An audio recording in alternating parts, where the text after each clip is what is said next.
One Shot: The Deer Hunter wasn't just a Vietnam War film. It was a 3-hour descent into madness that nearly destroyed everyone who touched it. Here are 20 weird facts about The Deer Hunter that reveal the brutal reality behind one of cinema's most punishing masterpieces. But first, there's one fact so disturbing about what happened during production that it remained hidden for decades. Stick around for the bonus fact. Let's get into it. Fact number 1. Michael Cimino hands his cast a screenplay in 1977. They flip through it. Confusion spreads across their faces. Whole sections contain nothing but character names and location headings. No dialogue, no action, just white space. It wasn't laziness. It was calculated chaos. Cimino deliberately left massive portions of the script incomplete, forcing his actors to improvise critical emotional scenes without preparation. The legendary Russian roulette sequences? Barely outlined. The wedding reception that dominates the film's first hour? Written as wedding scenes to be determined. Robert De Niro, Christopher Walken, and Meryl Streep didn't know what they'd be performing until cameras rolled. This wasn't collaborative improvisation. This was emotional ambush. Cimino believed raw, unrehearsed reactions would create devastating authenticity. He was right. It also created an atmosphere of constant anxiety on set. Actors arrived each morning not knowing what psychological territory they'd be forced to explore. The gaps in the script weren't creative freedom.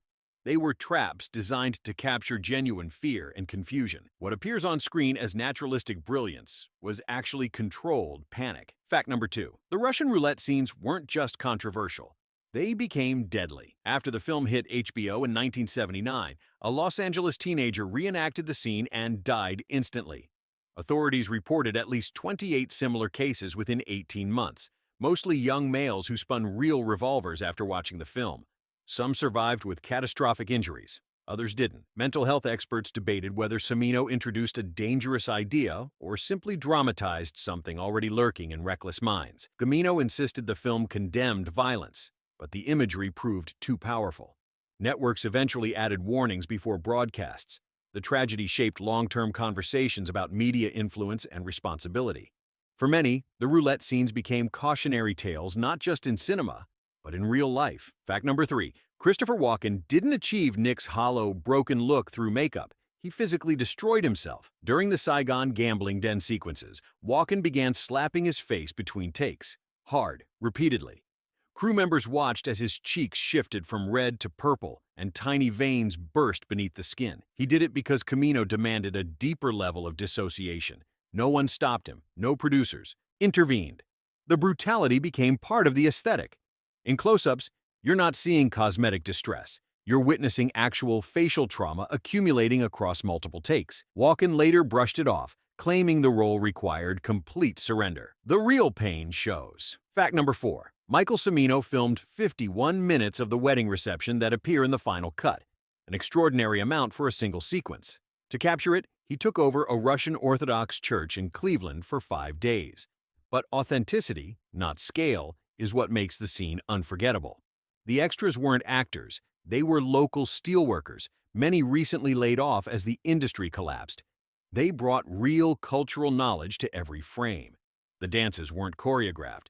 The toasts followed actual Eastern European traditions. Even the food came from family recipes. Cimino insisted everything feel lived in, so the kegs held real alcohol. By day 3, exhaustion and genuine celebration blurred the line between acting and reality. People showed up tired, hungover, and emotionally present, and the camera captured all of it. What could have been simple background becomes a record of a fading community. The wedding reflects a moment when working-class ethnic neighborhoods still held tight to their traditions, even as their economic foundation crumbled. Cimino's obsession with detail preserved not just a party, but a culture on the edge of vanishing. Fact number 5. The studio offers De Niro research materials, documentary footage, interviews with veterans. He refuses all of it. Instead, he demands access to working steel mills in Ohio and Pennsylvania. For weeks before production begins, De Niro shows up at mills during shift changes. He wears protective gear, studies the workers' movements, the way they walk after 12-hour shifts, how they hold their bodies, the specific exhaustion that comes from physical labor in extreme heat. He pays attention to their hands scarred, calloused, permanently stained. He observes their social dynamics during breaks. This wasn't casual preparation. De Niro embedded himself so deeply that mill supervisors started treating him like regular crew. He learned to operate certain equipment, felt the heat and noise that defines that environment. When he finally arrives on Cimino's set, his physical presence carries authentic weight. The way Michael moves through the Pennsylvania scenes reflects genuine familiarity with industrial labor. His posture, his gestures, the casual confidence around dangerous machinery, it's all informed by real experience. Other actors prepare by reading scripts multiple times. De Niro prepares by transforming his body into the character's reality. The difference shows in every frame. Fact number 6. Cimino fires his original Linda just 3 days before filming, throwing the production into panic. They need someone fast, someone who can handle emotional complexity without rehearsal, and I walk into a tense, chaotic set with no preparation. John Cazale, already cast and quietly battling terminal illness, offers a solution. His girlfriend, a young theater actress named Meryl Streep. She auditions on Thursday, is hired Friday, and reports to set Monday. No prep time, no script changes, no easing in. Streep arrives and immediately faces Cimino's unpredictable approach. Scenes shift without warning. Dialogue changes mid-take. She's forced to improvise moments originally meant for someone else, discovering Linda's personality while the cameras roll. What viewers interpret as vulnerability and quiet strength comes from Streep navigating genuine uncertainty. She isn't performing confidence. She's surviving the moment and turning it into character. Despite the impossible conditions, her work is fully formed. It earns her first Academy Award nomination and marks the true beginning of her legendary career. Fact number 7. The insurance company refuses to cover John Cazale. His terminal bone cancer makes him a financial risk, and the studio pushes for a replacement. Cimino refuses. Then De Niro steps in with an extraordinary promise. He will personally pay any insurance costs tied to Cazale's illness. Filming continues with the awareness that time is running out. Cazale appears in the wedding scenes, the hunting moments, and the hospital sequence. His distant gaze and physical decline aren't crafted through technique. They're the expressions of a man confronting his own mortality. Between takes, Streep cares for him in his trailer as his strength slowly fades. Early scenes show energy. Later ones reveal real exhaustion. He completed his final scene in September 1977. 5 months later, he was gone. The Deer Hunter became his 5th and final flawless film, each frame heavier once you know the truth. Fact number 8. Cimino wants absolute authenticity for the Fall of Saigon escape sequence, so he arranges to shoot from a real helicopter flying dangerously low over a river. De Niro, Cazale, and the crew squeeze inside with heavy equipment as the pilot maneuvers aggressively for dramatic angles. Then, the engine falters. The helicopter jerks hard, sending gear crashing across the cabin. Actors grab whatever they can while the pilot fights to keep control, dropping fast toward the water. For several terrifying seconds, everyone inside believes the end is coming. At the last moment, the pilot stabilizes and lands. The cast is shaken, but Cimino calls for a brief break, then insists they go back up. They do. The fear on their faces in the final cut is real. Modern safety rules would forbid such danger, but in 1977, the mindset was simple. Risk everything for the shot. Fact number 9. United Artists executives watch Cimino's first assembly. 3 hours and 3 minutes. They're horrified. The opening hour contains almost no Vietnam material, only a long wedding reception and a hunting trip. They demand major cuts. Cimino refuses, triggering a tense standoff. Studio leaders insist audiences won't sit through such length, especially when the war content doesn't appear until deep into the film.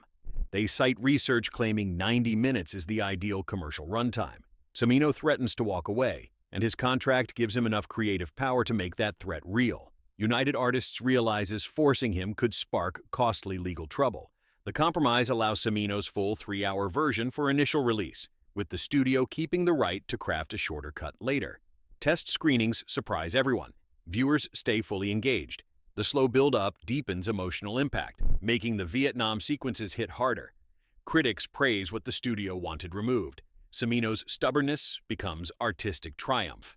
Fact number 10. Look closely at how Cimino frames the Pennsylvania hunting scenes. Michael's one-shot ideal seems like simple sporting wisdom, but it quietly conditions him to believe in clean outcomes and clear targets. Hunting promises order, skill brings success, patience brings control, and the confrontation between hunter and prey feels honorable. Vietnam destroys that belief system. Nothing there follows rules. There are no clear targets, no fair distance, no certainty. The roulette ordeal becomes a warped mirror of hunting. Random death replacing clean shots, absolute chaos replacing practiced discipline. Cimino builds the film so the mountains symbolize America's self-image of strength and clarity, while Saigon's gambling rooms expose a reality stripped of meaning. Michael collapses under the gap between those worlds. Every gorgeous hunting shot contains critique, inviting admiration before revealing its dangerous naivete. It is a deliberately unsettling moral reversal. And speaking of hidden meanings, go ahead and like and subscribe because what's coming next reveals the disturbing real-world inspiration behind the Russian roulette scenes that Cimino never publicly acknowledged. Fact number 11, what shocked historians most is this. No verified record exists of Viet Cong or North Vietnamese forces forcing prisoners to play Russian roulette. Not one. After the film's release, veterans groups and military historians launched detailed investigations. They found zero credible evidence that this specific method was ever used.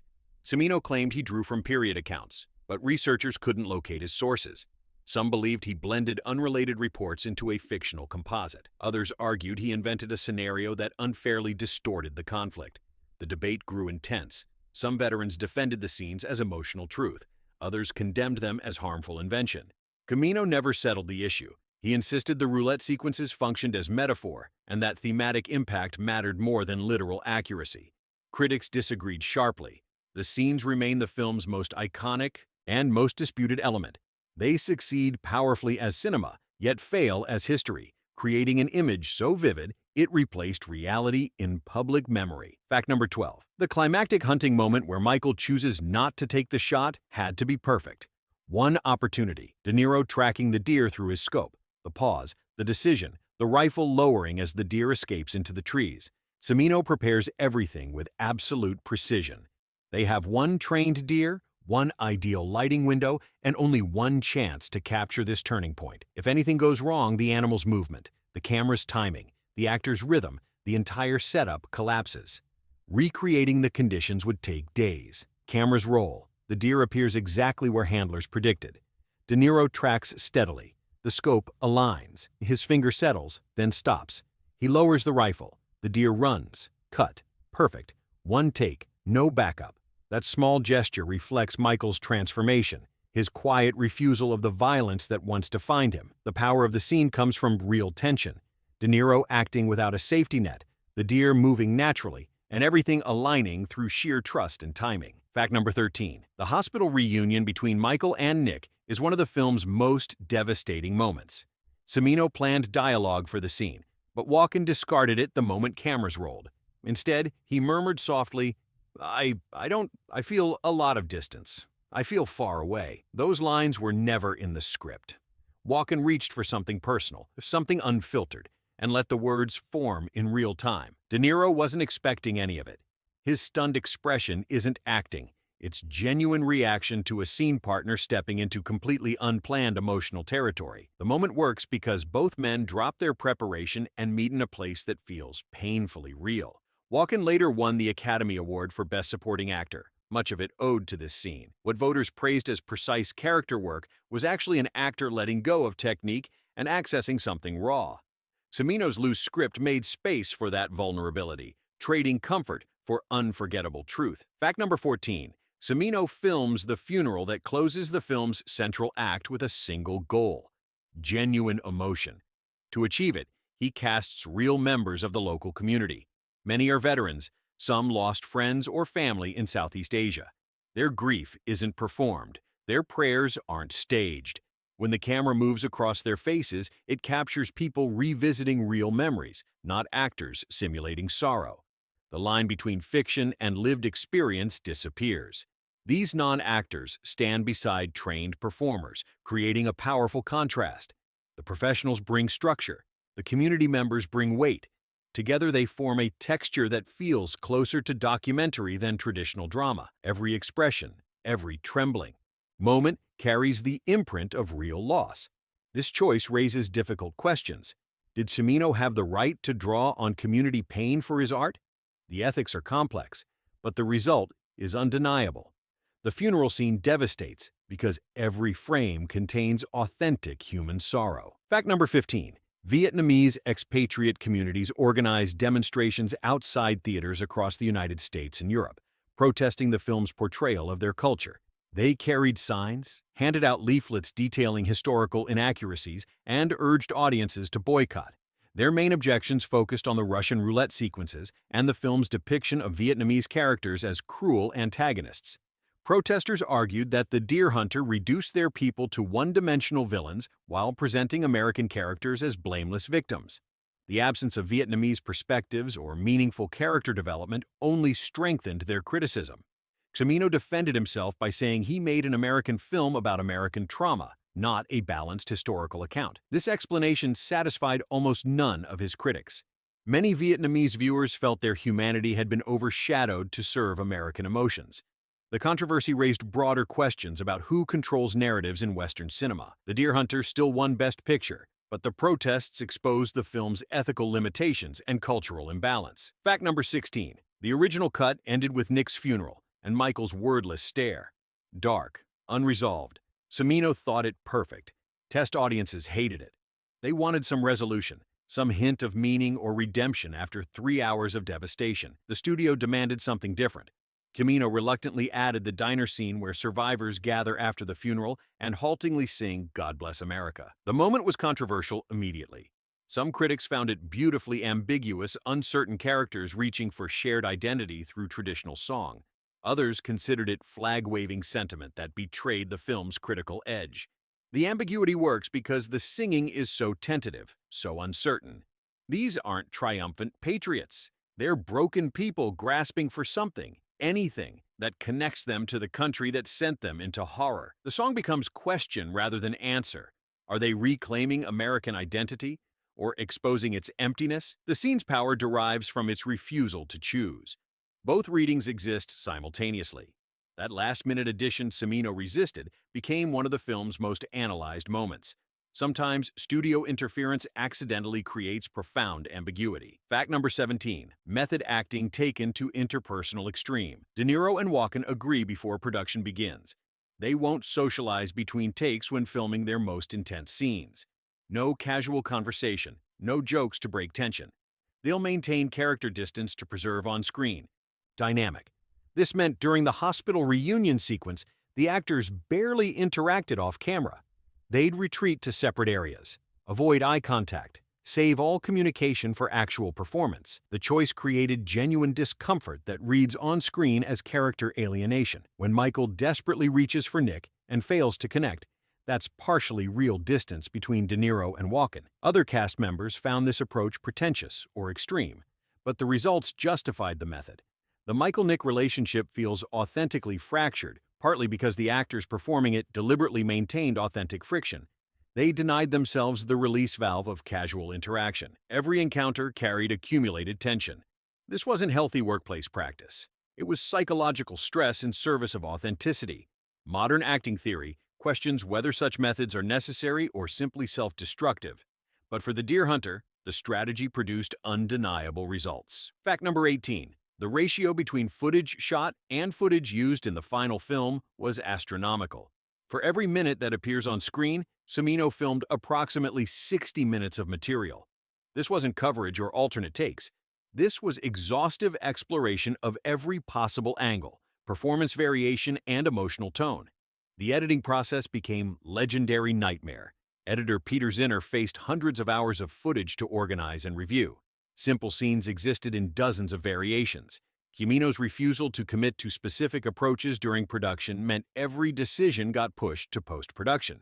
The editing lasted months beyond original schedule. Costs spiraled. The studio watched expenses mount with increasing horror.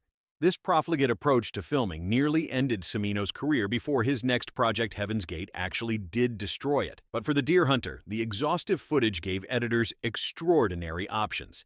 Every scene could be constructed from vast material. The performances benefited from having so many moments to choose from. What appears on screen represents the absolute best selections from overwhelming choices. Cimino's method was inefficient, expensive, and maddening for everyone involved. It also produced undeniable results. Fact number 19. United Artists was deeply unsure about The Deer Hunter's commercial potential. It was 3 hours long, relentlessly bleak, and featured only one widely recognizable name in De Niro. The subject matter was difficult, and the studio had no idea how to market it, so they barely tried. The film opened quietly in a few select cities with almost no advertising. No big television spots, no major press push, just a cautious release designed to test the waters. Then something unexpected happened. Word of mouth caught fire. Critics championed it immediately. Audiences who did see it told others. Despite its length and emotional heaviness, people actively sought it out. The film built momentum without studio support, a rarity for a major release. Ironically, the lack of hype helped. Viewers discovered it on their own terms, without marketing shaping expectations. Only after success became undeniable did United Artists expand promotion. By then, the film's reputation was already secured through genuine audience response. Fact number 20. The Deer Hunter competed at the 1979 Academy Awards despite limited release. It qualified through special screenings and technical rules that allowed late-year films to compete. The strategy worked: Best Picture, Best Director, Best Supporting Actor, plus 2 additional wins. But the Academy noticed. Studios were manipulating release schedules to qualify films on technicalities while maintaining minimal actual distribution. This seemed to violate the spirit of the awards. So the Academy revised eligibility rules following The Deer Hunter's victory. They established stricter requirements for what constitutes genuine Los Angeles theatrical release versus token qualifying screenings. The changes affected award strategy for decades afterward. Studios couldn't game the system as easily. Release dates became more strategically important. The entire Oscar campaign calendar shifted, all because The Deer Hunter exposed loopholes nobody had previously exploited so successfully. Camino's film didn't just win awards, it permanently altered how those awards could be won. The legacy extends beyond the film itself into the institutional structures governing film recognition. Bonus fact: Cimino pushed authenticity to shocking extremes during the roulette scenes. The revolvers were real and loaded with live rounds. Crew members managed the chambers, but actors still pressed actual loaded guns to their own heads and to each other's. Safety protocols were almost non-existent. One mistake could have ended everything. The fear on screen isn't performance, it's genuine panic. Cast members later admitted the experience left them shaken for years, some reporting recurring nightmares. No studio today would allow such danger.